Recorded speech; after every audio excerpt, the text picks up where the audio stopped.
Hello and welcome back to another episode of Frosthaven Insane +3 difficulty playthrough with me, solo 4 characters. In the last video we completed Crystal Trench. We're now exploring the Crystal Fields, or the Field of Mordor as I like to think of it. But before we do that, we need to go back to Frosthaven and complete an Outpost event. So let's start here. First thing first, passage of time. We're 1 week away from reading some exciting sections, so looking forward to that. Outpost event, let's do one quickly. This is event 5. Let's read it together. A man walks through the open gates of Frosthaven, carrying a sturdy suitcase. He walks up to you with a broad smile. Hello! New in town, terrible trip really, much too far, much too slow. You seem like exactly the sort of folk I was coming out here to see, so happy to make your acquaintances. He sets his bags down and stretches. You see, I've been working with some of the smartest quatrails you've ever seen. They've come up with a railway system that would let us get goods and people in and out of an outpost like Frosthaven here, lickety-split. A small crowd has gathered. Now that's a big undertaking, obviously, but not with the brains of these quatrails by your side.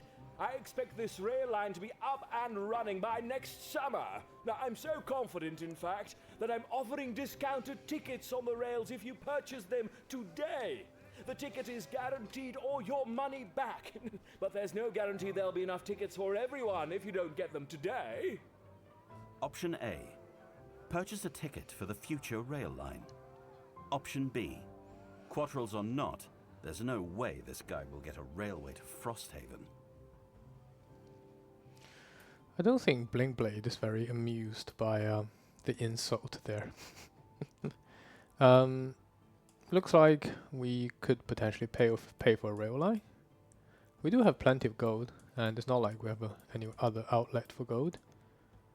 And yeah, I mean, there could be a railway here, right? This looks like you just need to build some tracks next to it. So why don't we pay for the rail line? So 10 collective gold. We definitely have 10 collective gold, so let's pay for that.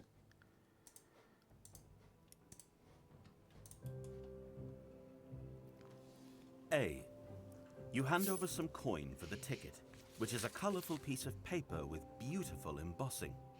This will clearly be a luxury rail line when finished. The effects of rapid transit on Frosthaven will be incredible. Incredible indeed. So let's take 4 here.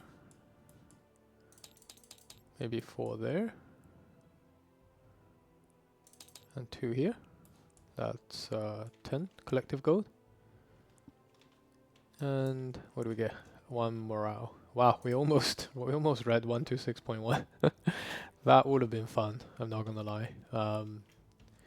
Okay, so we look forward to the new railway at some point. Alright, building operations. We will be buying a hide and wood. Nothing else does anything, so let's do that. Let's pay 4 here maybe. 1 hide and 1 wood.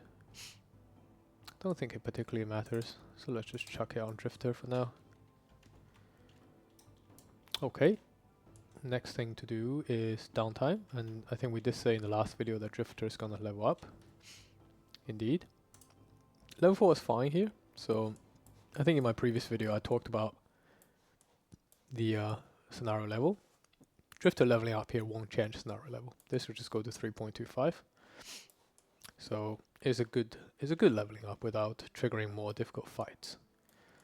In terms of this, Drifter will now be on 16. Which is a very good place to be. Perk-wise, I mean, I do really want to go for this at some point, but I think for now we just keep improving our deck. So let's get a +1 here. And let's get a -1 out. So yeah, still 3 -1 here. But it's definitely looking a lot better.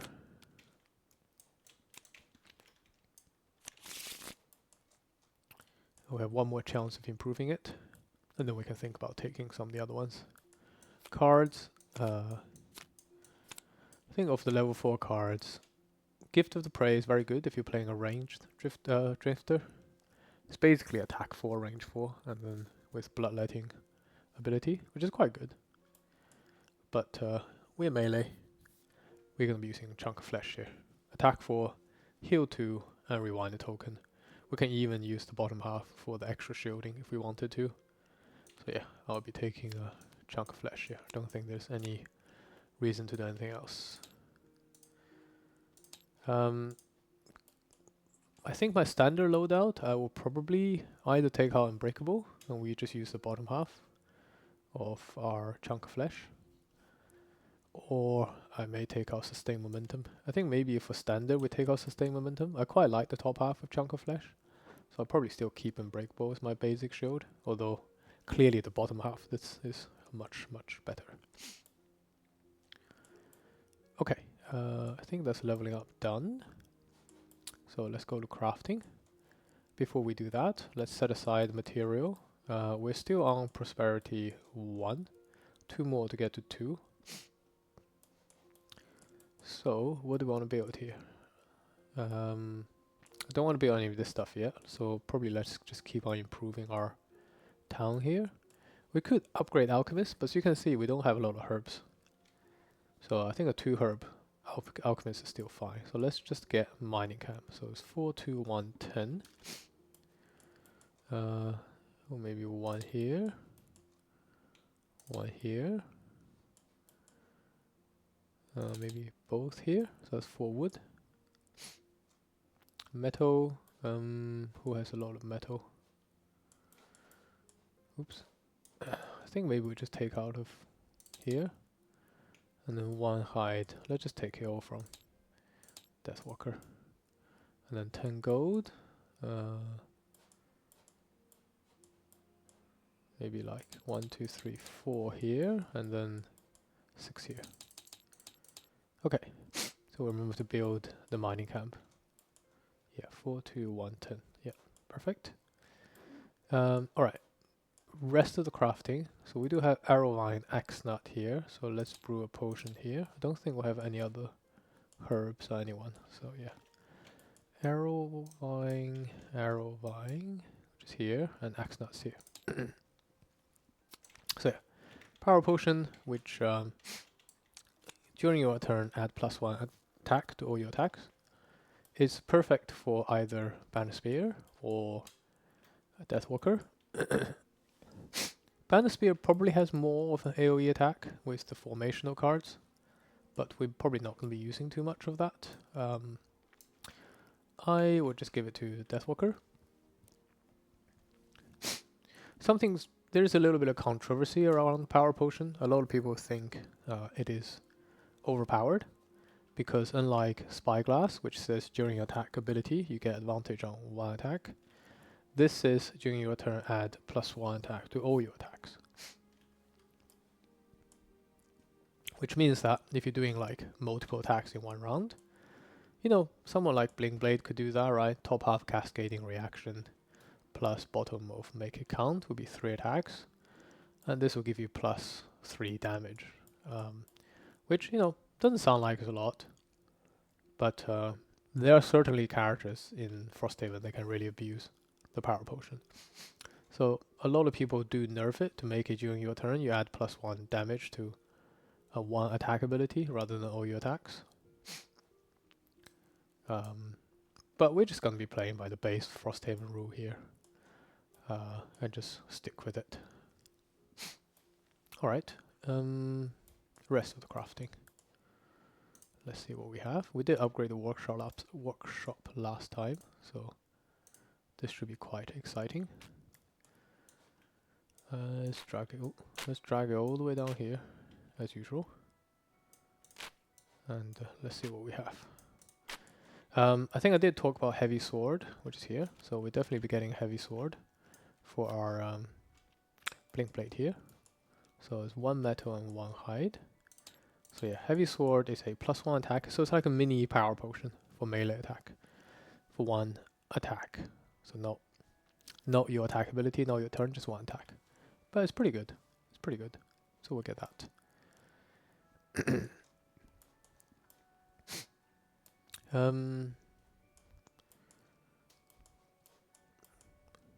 We could get crew chain armor for Drifter.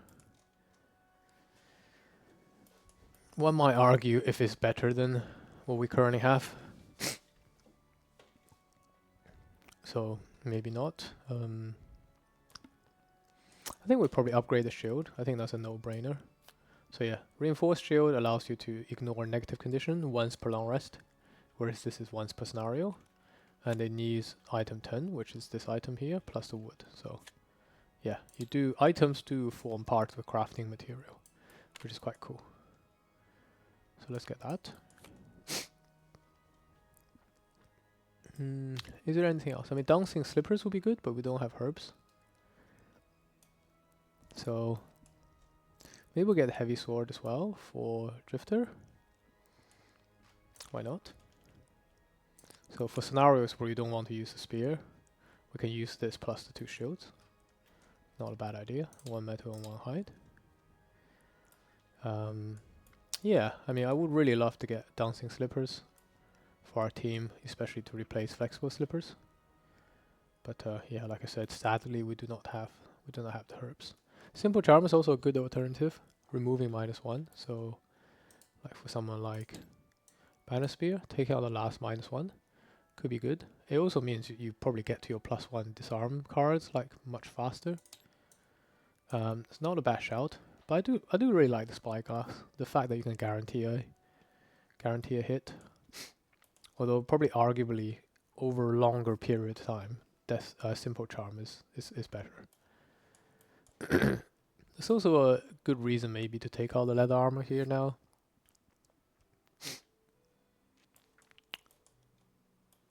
I don't know.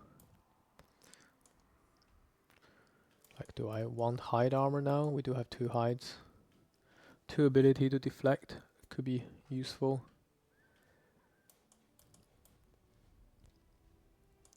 I don't know. I think we'll keep it as is. I don't really see any reason to upgrade anything else. So yeah, let's just call it there. Cool.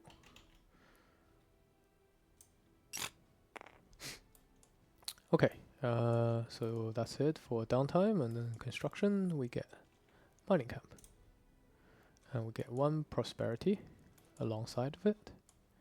So 1 more and we'll be on prosperity 2, which will allow us to upgrade our craftsman 1 more time, which would be nice. Alright, so scenarios. So let's keep on exploring the crystal fields. I mean, we could go back to do some of this other stuff. For this one, we don't have the boat, so we could go here. Scenario 5 is a really, really tough scenario. So I think I might defer it until a little bit later. Especially on insane difficulty. So maybe we'll go explore Derelict elevator here. This is a complicated scenario, which you'll see in a second. But let's before we do that, let's do a road event. Ah, it's this one. Scenario. This is road event 5. Summer Road event 5.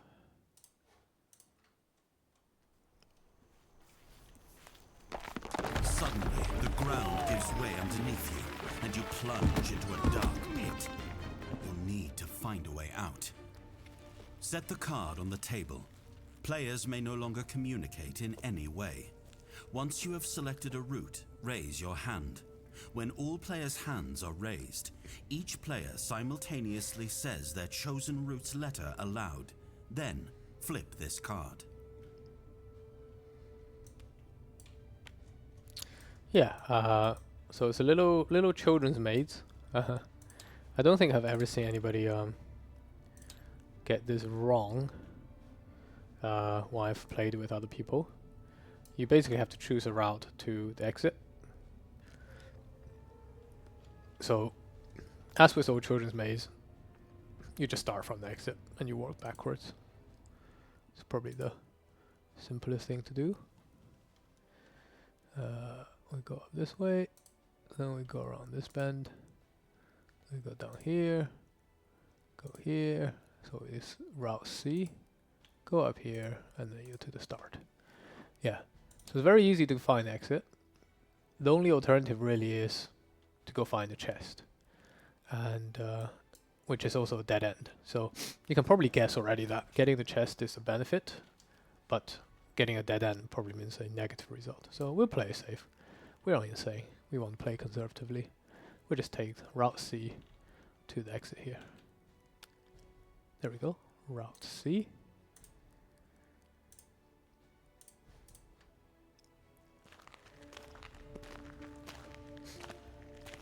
You've never been so excited to see sunlight. You gulp down heavy swallows of air and brush the dirt out of your clothes.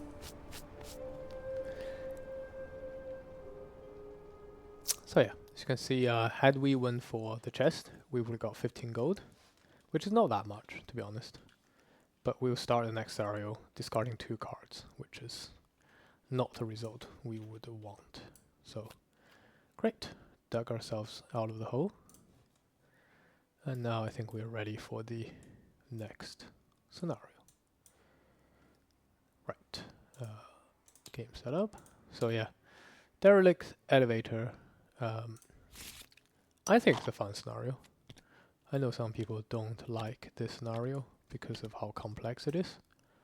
And we will read the scenario together and you see the complexity. So it looks like it's a big hallway, big hall with tile plus 2 tiny tiles. But they are complicated. So, and you can see here is a 3 pip complexity scenario. So, what's the goal? Scenario is complete when at least 12 rounds have passed and all enemies are dead. At the end of that round, read 48.2. So we want to survive for 12 rounds. So let's start tracking this. So let's maybe put it right here. 12 rounds. Okay, 12 rounds and kill all enemies. Fine. Let's read the foreteller introduction together. Scenario 16.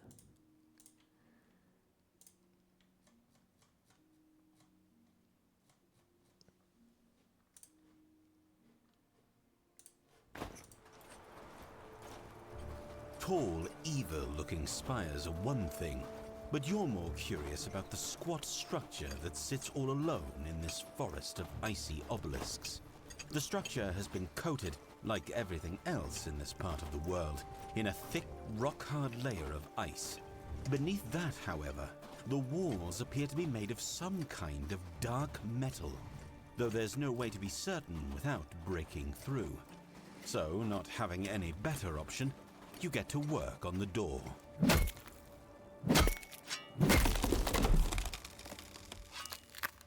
Your equipment takes a beating, but the door takes one worse, and its icy seal finally pops open, revealing a huge, lightless chamber.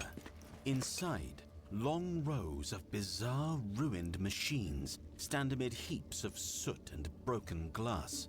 Moving further, you discover a suspended platform hanging in the center of the chamber.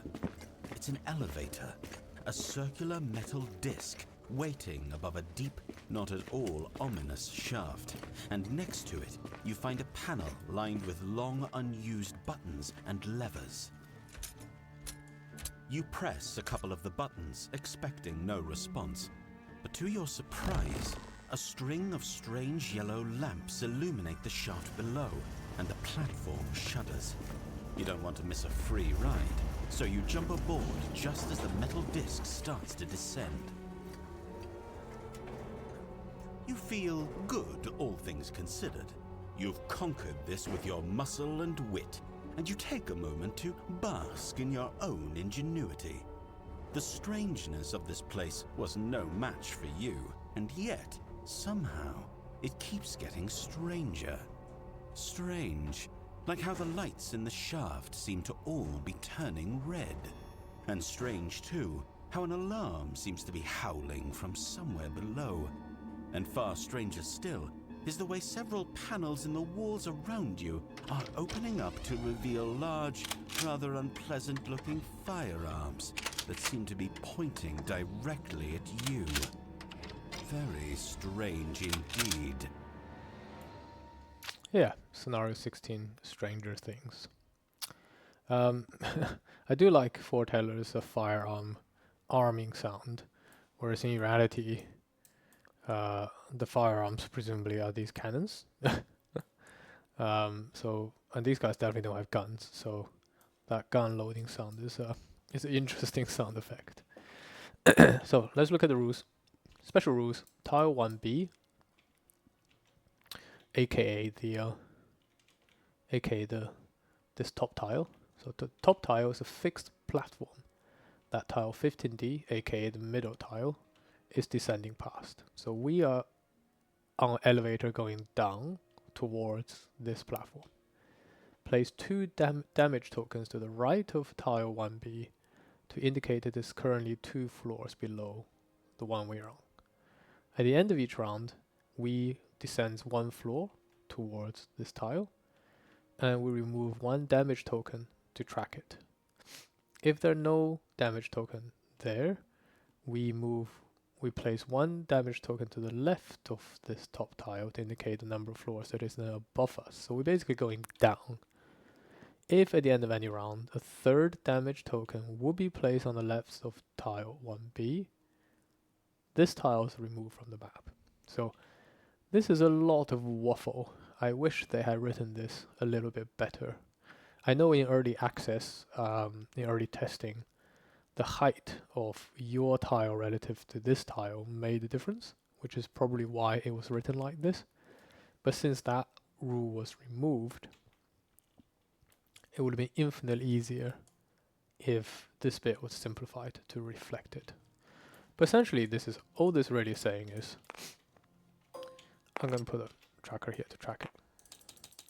We are currently 2 floors above this tile. So this is our -2, if you will. So at the end of every round, pretty sure this is end of every round. At the end of each round, yeah, this goes up 1, 2, 3, 4. When it gets to 5th round, this is then done, basically. That's all that's really saying. So we'll track it like this. I could have put 5 here, but we'll track it just to give it a bit of flavor. It's 2 floor below us currently. And yeah, like I said, the original rules meant that when you're above it, I think you had an advantage attacking into it, and then when they're above you, they had advantage attacking into you. But I think that was considered way too complicated. So what happens to any characters and enemies on that tile when we go past it? Any characters on it suffers trap damage, and insane difficulty 5, that's 7, so that's a lot of damage. Basically, we don't want to be here when this gets to the 5th turn. And then you respawn basically here. All the other figures on it die, so these will die automatically. The walls between the 2 tiles, so that's these 4 tiles here, these 4 hexes here, do not block line of sight and can be moved through, though figures cannot end their movement on them. So you can shoot through them, you can move through them, but you can't stop your move on this. At the start of the 2nd round, read 90.3. So let's do another one to track that. On 2nd round, something happens. Let's remember that. Maybe this is good enough. Okay.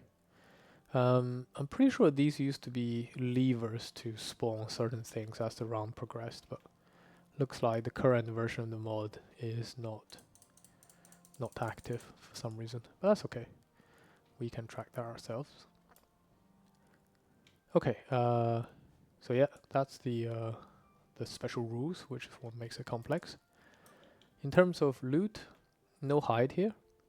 Couple of herbs, we probably want to grab them, and a random item. So this is a 20 cards loot deck. So we're hopeful. There's gonna be a lot of enemies, so we're hopeful. Maybe we can grab the random items this time. That'd be good. Enemies wise, so all three are new enemies. So let's have a look at it. Well, not new. You would have seen some of these in Gloomhaven, but let's have a look at Ruin Machine first. This is the least of the threatening enemy in these out of the three here. They have moderate HP, immune to poison. It's worth noting. Attack fairly low, movement fairly low. Only really nasty thing about them is they have a card which makes them kamikaze against you. And when they kamikaze against you, they do pure damage, which is pretty crazy. So we hope we don't draw that card early, because that could really end this scenario very fast. Ancient Artillery, loads of HP, immune to muddle, can't move, do a lot of attack.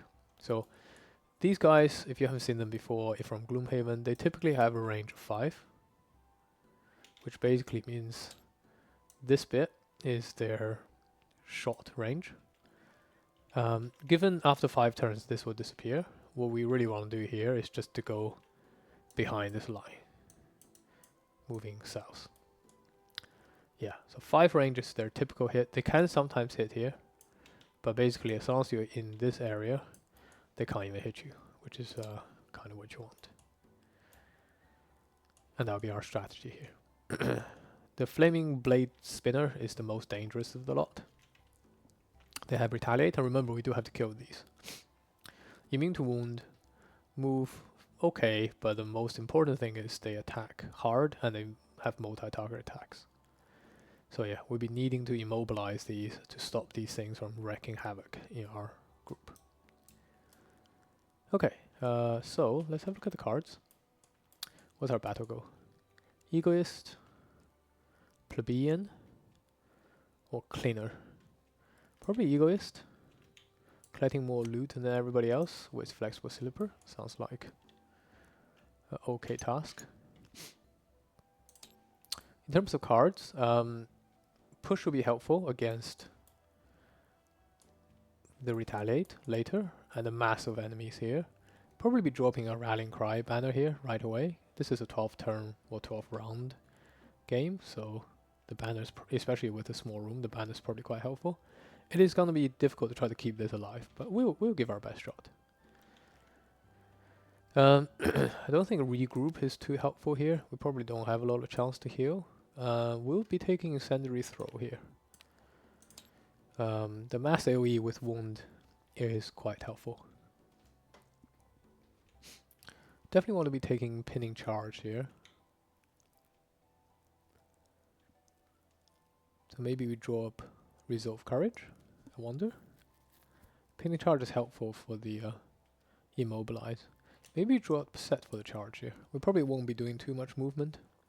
This formation could be helpful. And we'll chuck Pinning Charge in here for the immobilization. Yeah, I think this feels good. We'll go with this. Over here. Slackguard. Possible. Zealot. Or Insomniac. I think Insomniac is probably likely. I think we'll be long resting at some point, and taking damage while long resting is kind of likely. So let's try that.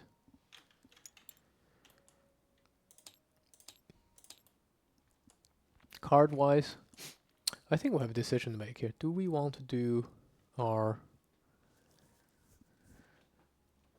mastery here? Because if we're doing our mastery, then we can't long rest. So probably don't care about mastery here. So we probably just keep Unbreakable here. Chunk of Flesh is quite good for healing. Do I want to take Sustain Momentum over Continuous Health? I think Continuous Health is good. Healing might be helpful here.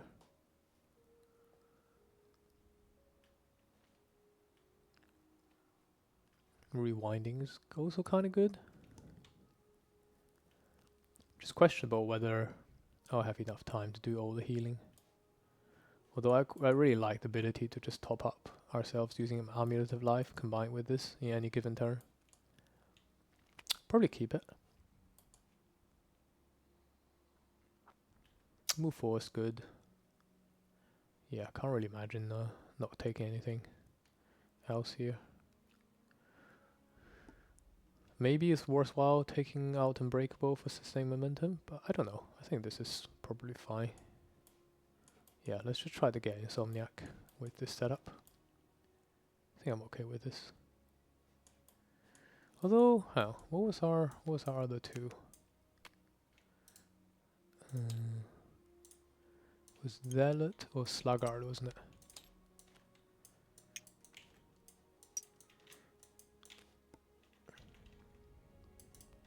Oops. Sluggard is long rest, so we can't do that if we want to do our mastery here.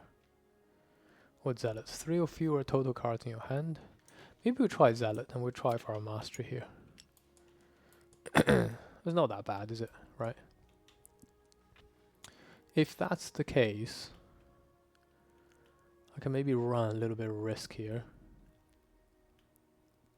So to do that, the first turn has to be Crushing Weight plus the move 4, and then we just have to do 1 attack every round and just short rest for the rest of the game.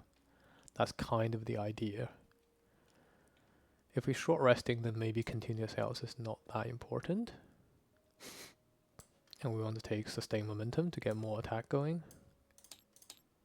Okay, let's try that. Be a bit more offensive, and we'll try to just get this mastery down this scenario. And then see if we can do Zealot. Okay, let's try that. Okay, here. Sadist, Gambler, Wastrel. I think we'll get Sadist. Kill 5 enemies for Blinkblade. Should be easy. Do I want to switch out any cards? Probably not. Bit of healing is good here, especially given Drifter's not going to be doing all the healing. Everything else I think looks good. Hit and run. There is a world where hit and run is helpful, because you could immobilize something, especially with head start. But I think, yeah, I think this is fine. Over here, closer, aesthetic, or streamliner. Fewer loot than any other character. Kill the last enemy to die. Maybe we can kill the last enemy to die. Yeah, let's try that. Card wise, do I want to take some healing cards here? I think first turn we'll probably just Eclipse here. And then we need to rely on Coated Abyss to generate the shadows for the rest of the game. If we're eclipsing, maybe Cove Doom is less helpful. I don't know. I don't know if we're going to get a chance to heal, to be honest. I think move plus generating dark is pretty good. Maybe we take our Lingering Rot, since enemies are immune to poison. Let's put that in. Wave of Anguish. And we'll leave it here. Okay. I think that's okay. Let's have a look at starting position. So, we probably want Bannerspear to be here. Just so we can drop a banner here later.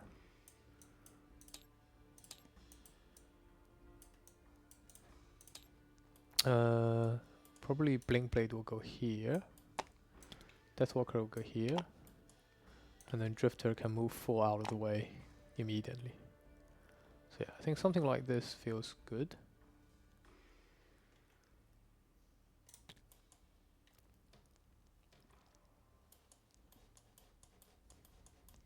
Wonder if I should be taking healing, because I don't think Cove of Doom is that useful. Quite questionable. I just wonder if a bit of healing would be nice later on.